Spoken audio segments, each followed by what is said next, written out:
Hi guys, we're back again with our topic, political correctness, social progress, or new censorship, ?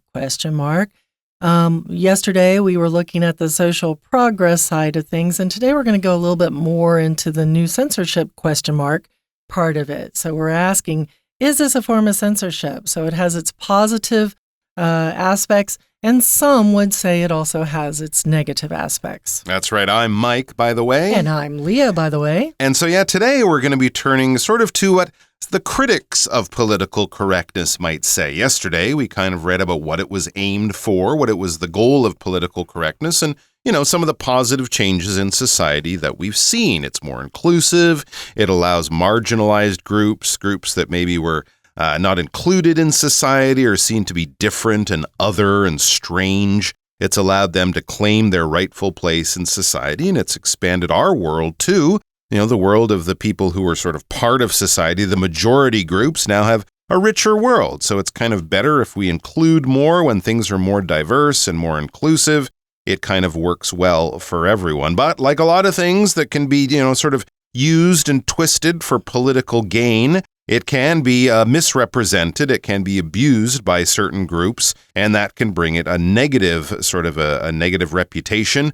A lot of people might say that some people are too cautious with this, or they're too sensitive with this. I was only making a joke or something like that by using that term.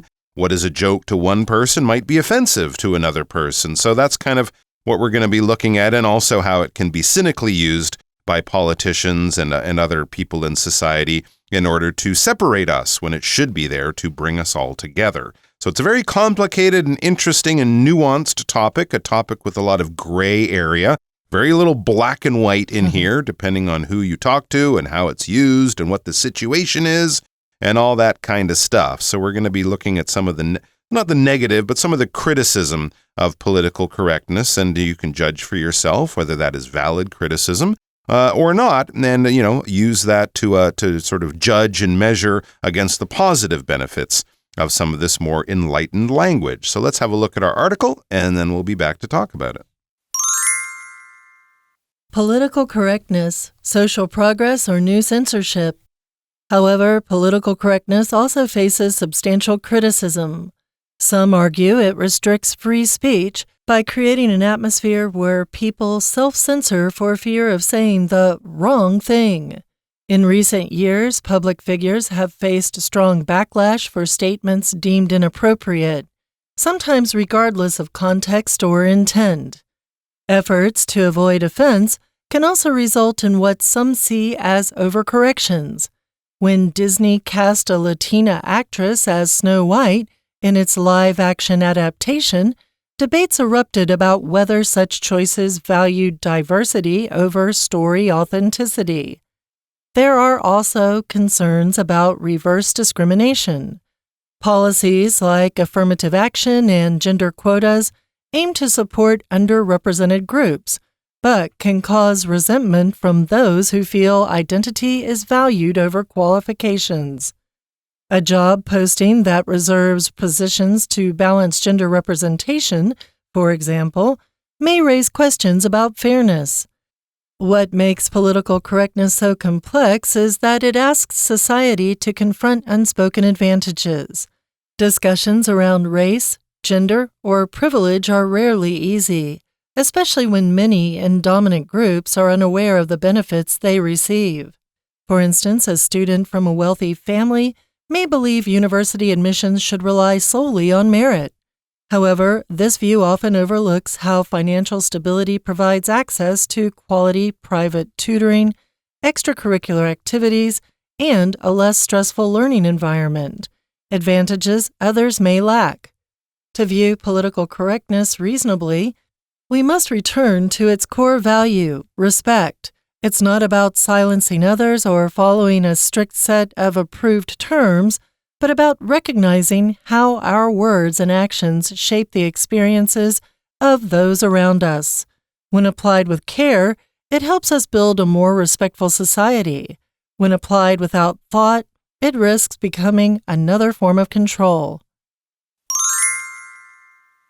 So it starts out with, however, political correctness also faces substantial criticism. So it's not just that people think, hey, we really should be treating other people with respect and equally and, include everybody. No, there's a lot of folks out there that are like, wait a minute, there's problems here. They're not just a little problem, but substantial problems. So substantial criticism means a lot of criticism, a lot of complaints. Some argue it restricts free speech by creating an atmosphere where people self-censor for fear of saying the wrong thing. Now, I understand this logic because, sometimes when you're talking, you're like, oh, we shouldn't talk about this topic because it's going to tick somebody off. But a lot of times there's a good reason for that being the case because it might be racist or it might be politically insensitive or it might be picking on somebody and their religion or it might be picking on somebody and their race and thereon, so on and so forth. So there is a reason why you might self-censor, which means you stop yourself from saying something stupid most of the time, or you just stop yourself from saying things that you think might cause problems. Here we have wrong in quotation marks, the wrong thing. And that just means, a thing that will, be seen as being inappropriate. Absolutely. But I think this is something we do all the time, right? If you were at work and your boss had an idea that seemed a little crazy, you wouldn't say, that's really stupid, boss. You're an idiot. You would self-censor by saying, oh, that's an interesting idea, boss. Let me think about that and I'll get back to you. And then you come back and, point out the problems with your stupid boss's crazy idea. But you wouldn't actually say that, right? You're not going to swear you're not going to swear at your mom if she does something to make you mad, or you call your grandmother a bad name. You're going to find ways to be a little more kind and a little more sensitive with your language. Well, same thing, but this time you have to also do it to people who might look different from you or people you don't know. But it's really just to avoid offending people the way we would naturally with many people in our lives. It says, in recent years, public figures have faced strong backlash for statements deemed inappropriate, sometimes regardless of context or intent. Yes, this can happen. People can be looking to score political points just by, sort of picking apart what a person says. They might say a word or a phrase that might be offensive in some situations, but maybe in the situation they were using it, it actually was quite innocent, or maybe they're just ignorant. Maybe they just said something because they're 70 years old and they don't hang around with young people who have the more modern sensibilities and ideas and languages. But, if they're educated, if they're told, we don't say that these days because A, B, C, it's offensive for these reasons, many people can go, oh, I didn't know that. I'm really sorry. I didn't mean to be offensive. But sometimes they can also just be offensive. So it's really hard to know exactly what people's intent, what's in their heart when they say this. But yes, it can cause people to be sort of blamed for things that maybe they weren't entirely guilty of because people are looking to score political points. I think the other thing, of course, is now we have social media with algorithms, and they're always trying to find something shocking to get you to click on something. So this is also good, good material for that kind of atmosphere, for that kind of medium. So something inappropriate, something that's not okay to say, something that is offensive possibly. And it's important, though, of course, to remember the context. How are you using this word?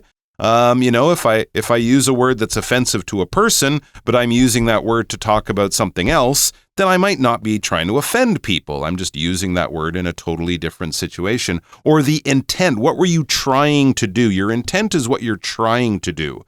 And it's maybe not what actually happened or what you actually did in the end, but that was your intent. If I run over to help someone, but then I slip and fall and I knock them over, they might say, hey, you attacked me when I was in pain. And I said, that wasn't my intent. I was running here to help you, to, bring a towel because you cut yourself. I didn't mean to knock you down as well. So my intent was different from the actual results of my actions. And efforts to avoid offense can also result in what some see as overcorrections. So the best example of this comes in the next sentence. When Disney cast a Latina actress as Snow White in its live-action adaptation, debates erupted about whether such choices valued diversity over story authenticity. So when Disney did what? It cast a Latina actress. Latina means someone from female, probably because Latina, right? Latino, Latina, from Latin America. That's Mexico, Central and South America. There's a population of 700 million people in that general area. So there's a lot of folks out there that are Latina or Latino. And Disney cast an actress who wasn't a black-haired white girl, I guess, to put it in simple terms. And instead they cast Rachel Zegler, who is Latina. And when they did that, they put it in their live action adaptation. That's where they combine like real people and some animation, and they put it into the movie form. So it's kind of mixed together like you've seen with Lilo and Stitch as well recently.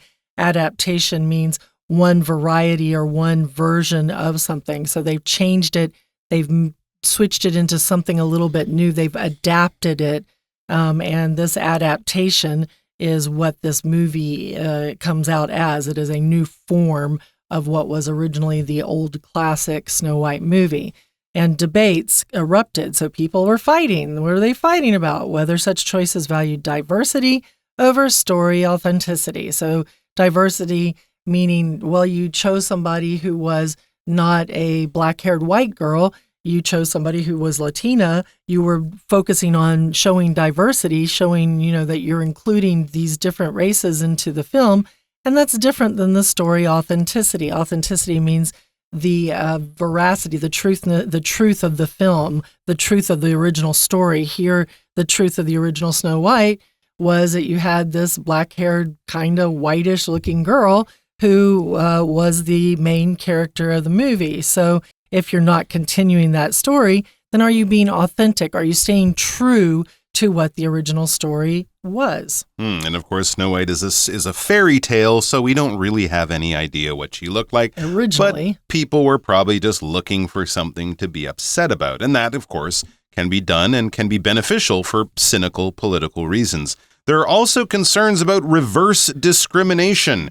It used to be that people of color, black people or Hispanic people were discriminated against. Now, some groups are saying now it's all the good parts or all the good jobs or whatever going to those groups. Now it's the white people, it's white men who are being discriminated against when they used to, they ran the world for hundreds and hundreds of years. Policies like affirmative action and gender quotas aim to support underrepresented groups, but can cause resentment from those who feel identity is valued over qualifications.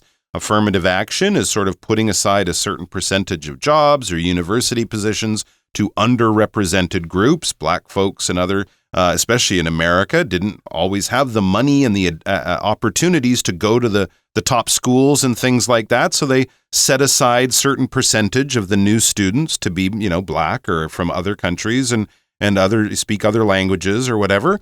And then there's gender quotas. We're going to hire a bunch of pilots at the airline and we're going to make sure that 20% of those pilots are women or something like that. A quota is sort of a set amount of something.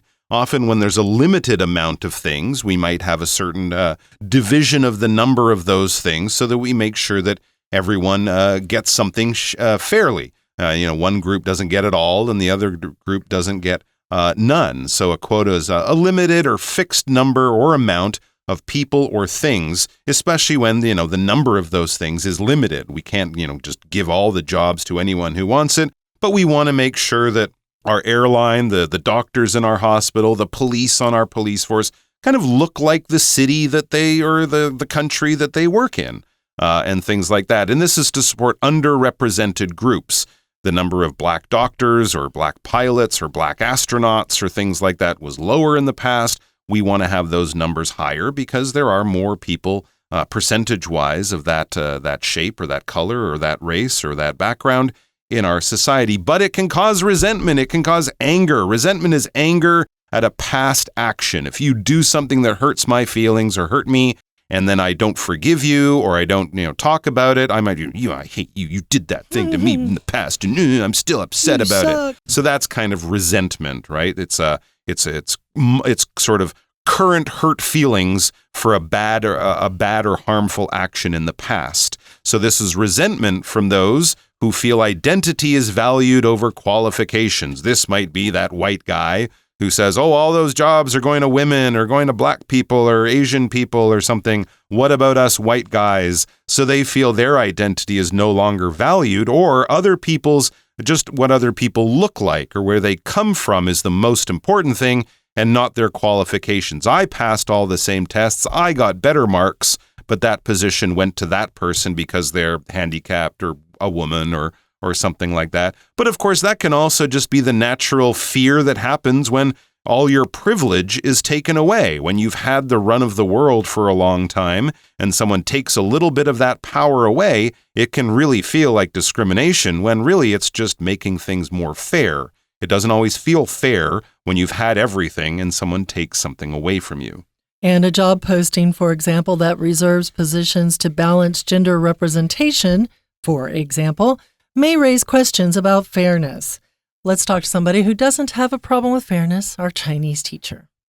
Hello everyone, 我是 Patrick. 今天讲解的是 Political Correctness, Social Progress, or New Censorship. 这是第2天的课文内容。如果大家读完前面的段落，认为现在大家都能接受所谓 PC 这样子的概念或说法，那每个人都支持的话，继续往下看，你会更明白，其实PC 这件事情，不同立场、不同背景的人会有全然不同的看法，不是每个人都赞成所谓 PC 的。好，那我们一起来看学习重点吧。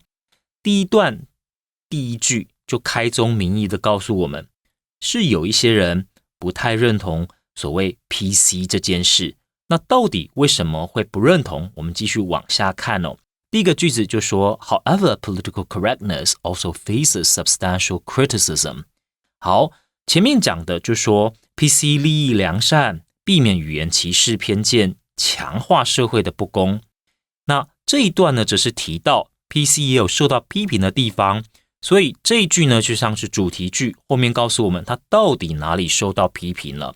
第2句就讲出，觉得 PC 有一些不太妥当的地方呢，就在后面一一的提出理由。It restricts free speech. 好，就是呢，会让我们的言论自由受到限制。那怎么说？后面呢，有进一步的说明，怎么样限制我们的言论自由啊？会造成一种社会的氛围，怎么样呢？ Where people self-censor. 这里的 self-censor 当然是动词，不过呢，它前面再加了一个 self， 那就是我们中文常说的自我审查，审查自己的言论，那怕呢讲错事情。我们先回到 censor 这个动词来看， censor 是动词哦，那我们通常呢就是把它翻译成审查，或者呢把不当内容呢移除掉、删除掉的意思。在台湾哦，以前很多电影呢是必须要经过检查，有所谓的电检制度的，不能够呢就直接在电影院上映。好，那以前的政府所做的事情呢就是 censorship。好，那我们造一个句子哦。The government censored parts of the movie before it was shown in theaters. 就政府在电影上映之前呢，删除了某些片段。那再提醒大家一次 ，censor 是动词 ，censorship 后面加上 ship 才是指这件事情审查制度或者呢审查行为。那请同学接着看到第3句，第3句呢有一个名词叫 backlash。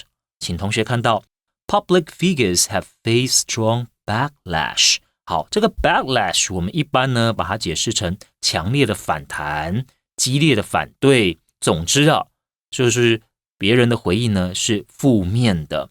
那因为就是近几年来有很多的呢，我们说公众人物呢，他们可能讲错一些话，所以当然呢，社会的反弹就很大嘛。这里我们就可以用 backlash 这个字。好，那再来第4个句子，后面有一个字也很重要。但是大家会觉得说，一直强调 PC 会不会有矫枉过正的问题 overcorrections。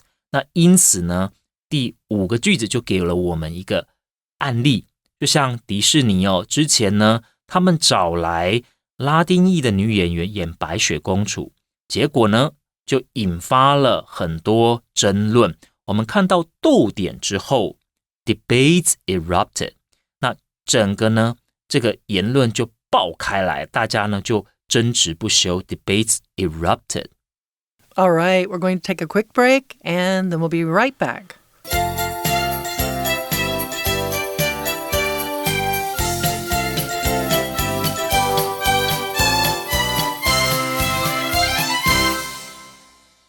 looking in our next paragraph, it says, what makes political correctness so complex is that it asks society to confront unspoken advantages.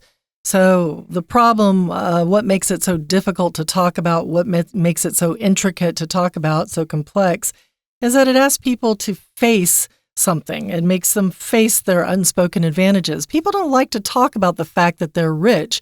They just like to talk about the things they buy and things like that. But, oh, no, I'm not rich. Or, things along those lines. So that's an advantage that person might have, but it is unspoken. It's something we don't talk about very much.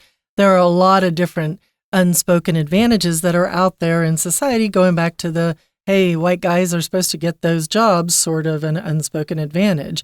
So political correctness makes us face these problems, makes us deal with the fact that we are not really facing these problems. We have to confront them. Discussions around race, gender, or privilege are rarely easy, especially when many in dominant groups are unaware of the benefits they receive. For instance, a student from a wealthy family may believe university admissions should rely solely on merit. So you got a fella who's 18 years old and he wants to go to university and he thinks all the universities should only look at merit. Merit being the things that you do well, the things that you excel in, the things that you are, excellent at, whether it's your academic performance or your community service that you do or the groups that you join. Things along those lines can be your elements of merit solely. So solely means only and without any other thing being considered in. If something is solely on merit, then it's 100% on that thing, that and that alone. However, this view often overlooks or it ignores how financial stability provides access to quality private tutoring, extracurricular activities, and a less stressful learning environment, advantages others may lack.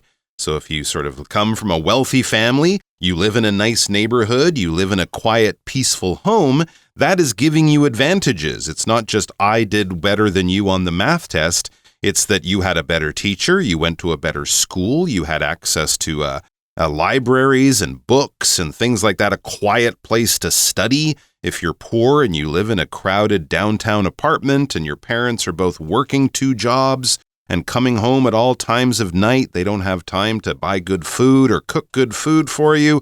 All of these would be disadvantages for those people who weren't born lucky in many cases. This is overlooks, it ignores the financial stability that provides access to quality private tutoring and also just better schools in general. Also extracurricular activities, kids can exercise and that can be good for their brain. If you live in a downtown school, go to a downtown school in a poor, rough neighborhood, you might not have a playground to play in. You might not have sports teams to join to give your body exercise. And as I mentioned, you might not have good diet or access to healthy food. And a less stressful learning environment. I think we've all seen those stories of kids in America who go to schools where they check the students for guns when they walk in, or crime is, right there outside the school happening. And then you have the other kids who live in the safe suburbs and the schools are peaceful and safe and have lots of money and everything is lovely. It is a big, big difference to these kids growing up. To view political correctness reasonably, we must return to its core value, respect. And that's what you talked about yesterday. That's kind of what I talked about yesterday. It's about respecting other people, treating other people the way you want them to treat yourself, and being aware that not everyone is born in the same way, I think you've been saying don't be a jerk. Don't be a jerk. Just because you were born on first base or second base through advantages provided by your parents or your race or your class or whatever, it doesn't mean you got to second base on your own. You were born on second base. So getting, all the way around to home base is much easier than a kid who wasn't even born on first base, if you get the baseball analogy. If you're given advantages, you should be aware that those were advantages and other people don't have them. Wasn't even allowed to bat. Yeah, exactly. It's not about silencing others or following a strict set of approved terms, but about recognizing how our words and actions shape the experiences of those around us. So we're not trying to make people shut up. We're not trying to make people follow a very, limited set of rules.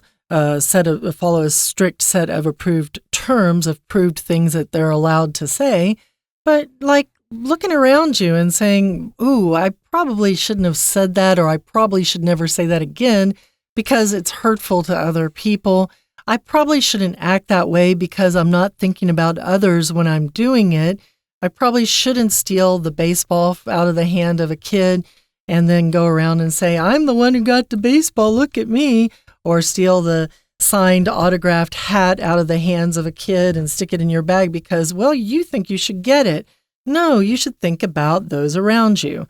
When applied, when used with care, it helps us build a more respectful society. So when we think of others, when we are respectful, when we think about what we say and how we act, those are things that will help us create a more respectful society.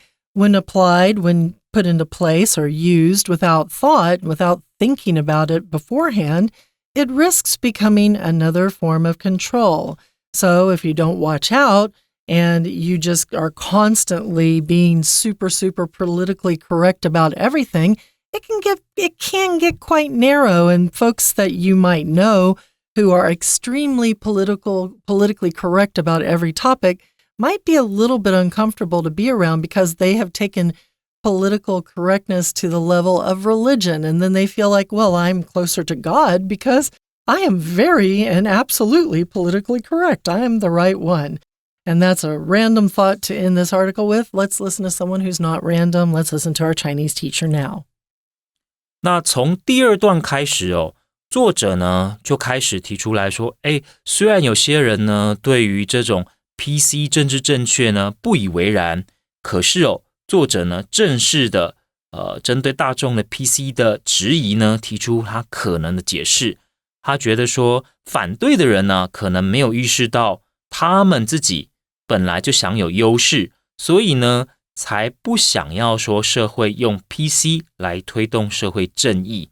那可是作者在最后呢他就认为说，如果大家反对 PC 的话，那是可能因为既得利益者原本就享有优势的人呢，他根本没有意识到自己所占有的优势是什么。好，那我们来看一下第二个句子这里他就说 especially when many in dominant groups are unaware of the benefits they receive。 这边就指出来了 many in dominant groups， 意思所指的就是社会的这些主流主导的人，我们用的形容词是 dominant。 好，那他们并不了解自己本来所得到的好处。再来请同学呢看到第三个句子，第三个句子最后面的这个名词 merit 很重要merit 呢所指的是优点、才能、实力的意思。那这边所讲的就是一些反对 PC 的人他们会认为说你要申请大学入学的话，当然应该要看这个人到底有没有实力啊，不应该去看他的种族背景等等。好，那再来我们就看到第四个句子，那这是作者所提出的反对他认为说这样的观点This view often overlooks how financial stability provides access to quality private tutoring 好，后面还有很多。总之呢，他就觉得说会反对的人通常呢就是不知道自己其实呢已经占了很大的优势了。好，那他们忽略 overlooks 就是忽略，他们忽略掉后面这件事情，因为反对者常常都来自于呢家境是比较财务比较稳定的，所以他们忽略掉了这件事情。好，那以上就是我们针对 political correctness 第二天课文内容所做的中文讲解。I'll see you next time. All right, everybody, we have been very, very thoughtful about political correctness. We hope it puts some thoughts into your mind about how you can use political correctness in your day-to-day life and work with others and help others and think about others. For English Digest, I'm Leah. And I'm Mike. See you next time.